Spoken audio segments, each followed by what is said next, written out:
ഈശോയുടെ നാമത്തിന് മഹത്വമുണ്ടാകട്ടെ. സീറോ മലബാർ സഭയുടെ പള്ളിക്ക് വളരെ മനോഹരമായിട്ടുള്ള ഒരു പ്രത്യേകതയുണ്ട്. ആ പ്രത്യേകത എന്ന് പറയുന്നത് മാമോദീസ തൊട്ടി സ്ഥിതി ചെയ്യുന്നത് അൾത്താരയ്ക്ക് അടുത്താണ് എന്നുള്ളതാണ്. മദ്ബഹായുടെ തെക്ക് ഭാഗത്ത്, അല്ല എങ്കിൽ അൾത്താരയെ നോക്കി നിൽക്കുന്ന ജനത്തിൻ്റെ വലതുവശത്ത് അൾത്താരയോട് മദ്ബഹായോട് ചേർന്നാണ് ഈ മാമോദീസ തൊട്ടി സ്ഥിതി ചെയ്യുന്നത്.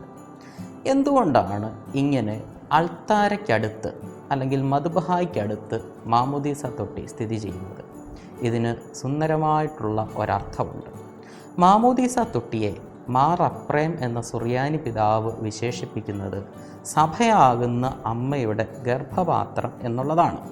എന്ന് പറഞ്ഞാൽ സഭയാകുന്ന അമ്മ വിശ്വാസിയാകുന്ന ഒരു കുട്ടിക്ക് ജന്മം കൊടുക്കുന്നത് ഈ ഗർഭപാത്രമായ മാമോദീസ തൊട്ടിയിലാണ്. ഈ മാമോദീസ തൊട്ടിയിൽ ജനിക്കുന്ന ഒരു വിശ്വാസിക്ക് അതിൻ്റെ അടുത്ത് നിന്ന് തന്നെ ഭക്ഷണം ലഭിക്കുകയാണ്. അതെവിടെ നിന്നാണ്? അൾത്താരയിൽ നിന്ന്. അൾത്താരയിൽ നിന്ന് ലഭിക്കുന്ന ഭക്ഷണം എന്താണ്? പരിശുദ്ധ കുർബാനയാണ്. വിശ്വാസിയുടെ ആത്മാവിന് ലഭിക്കുന്ന ഭക്ഷണമാണ് പരിശുദ്ധ കുർബാന. ഇതിന് മറ്റൊരു കാര്യം കൂടെ ഉണ്ട്.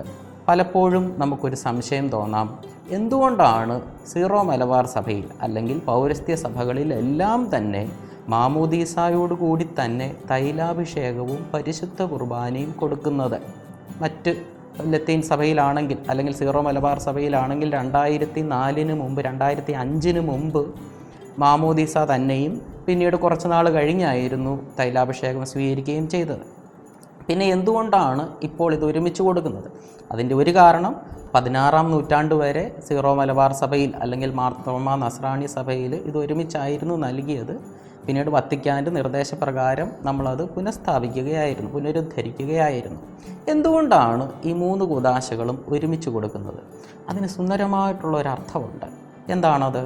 മാമോദീസ സ്വീകരിക്കുന്ന ഒരു വ്യക്തിയെ അല്ലെങ്കിൽ സഭ മാമോദീസായിലൂടെ ഒരു വ്യക്തിക്ക് ജന്മം കൊടുത്തു കഴിഞ്ഞാൽ അപ്പോൾ തന്നെ ആ അമ്മ ആ കുട്ടിക്കുള്ള ഭക്ഷണം കൊടുക്കുകയാണ്.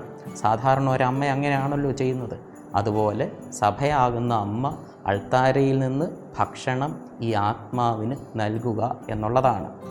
ഇനിയും സീറോ മലബാർ സഭയുടെ പള്ളിയുടെ മറ്റൊരു പ്രത്യേകത, വടക്ക് വശത്ത്, അതായത് ഹൈക്കലായുടെ വടക്ക് വശത്ത് ഒരു പ്രത്യേക സ്ഥലമുണ്ട്.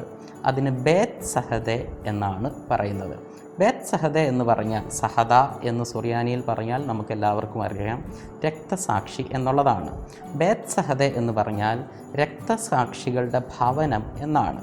ഇതിൻ്റെ അർത്ഥം ഈ രക്തസാക്ഷികളുടെയും വിശുദ്ധരുടെയും ഒക്കെ തിരുശേഷിപ്പുകൾ സൂക്ഷിക്കുന്ന സ്ഥലം എന്നുള്ളതാണ്. ഇത് വടക്ക് വശത്താണ് ഇരിക്കുന്നത്. ഇനി നമുക്കൊന്ന് നോക്കാം. തെക്ക് വശത്ത് മാമോദീസ തൊട്ടി, നടുക്ക് അൾത്താര അല്ലെങ്കിൽ ബലിപീഠം, വടക്ക് വശത്ത് ബേത്ത് സഹദെ. ഇതിനൊരു സുന്ദരമായിട്ടുള്ളൊരർത്ഥമുണ്ട്. മാമോദീസ തൊട്ടിയിൽ ജനിക്കുന്ന ഒരു വിശ്വാസി അൾത്താരയിൽ നിന്ന് ആത്മീയ ഭോജനം ഭക്ഷിച്ച് അയാൾ എവിടെ എത്തിച്ചേരണം? വിശുദ്ധരുടെ രക്തസാക്ഷികളുടെ ഭവനത്തിൽ എത്തിച്ചേരണം. ഇങ്ങനെ സുന്ദരമായ, ആരും പ്രസംഗിക്കാതെ തന്നെ ഈ പള്ളി തന്നെ നമ്മളോട് പറയുകയാണ്, മാമോദീസായിലൂടെ ജനിച്ച ഒരു വ്യക്തി പരിശുദ്ധ കുർബാന ഭക്ഷിച്ച് നീ വിശുദ്ധരുടെ ഭവനത്തിൽ സ്വർഗത്തിൽ എത്തിച്ചേരണം എന്ന വലിയ സന്ദേശമാണ് സീറോ മലബാർ പള്ളി നമുക്ക് നൽകുന്നത്.